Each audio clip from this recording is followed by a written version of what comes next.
uretse gato wumva urukundo rwa Hozeya wo muri Bibiliya. Ni inkuru ibabaje ariko itwereka ko burya urukundo rudashira. Hari umuhanuzi witwaga Hozeya.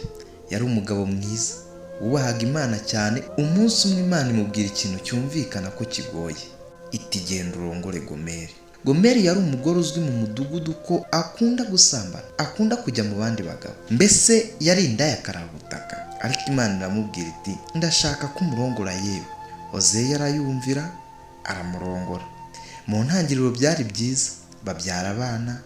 Ariko boro boro Gomeri atangira kujya agenda agataha atinze, rimwe akanararayo. Umunsi umwe arahaguruka agenda nka za hene, asiga urugo, asiga n'abana bakiri bato.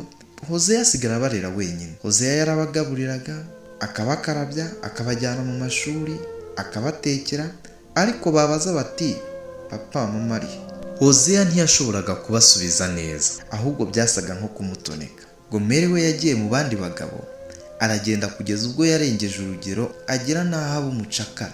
Ba bagabo yagiye yirukira, bamushyira ku isoko ngo bamugurishe. Aho niho Imana yongeye kubwira Hozeya ati genda umugure umucyure mu rugo. Tekereza gato, uribuka ni umugore wagusize, wagutanye abana bato. Imana irakubwiye ati mugarure, wakora iki?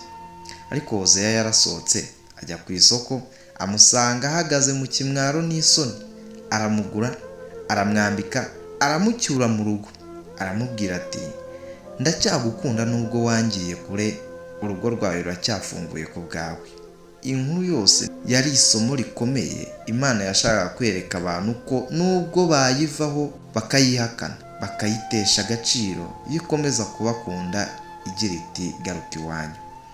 Hozeya yaduha isomo rimwe: urukundo rwa nyabwo ntabwo rukura ku byiza gusa, ruharanira no gushakisha uwatakaye.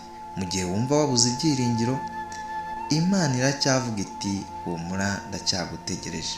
Nitwa DCG Dusabe Claude.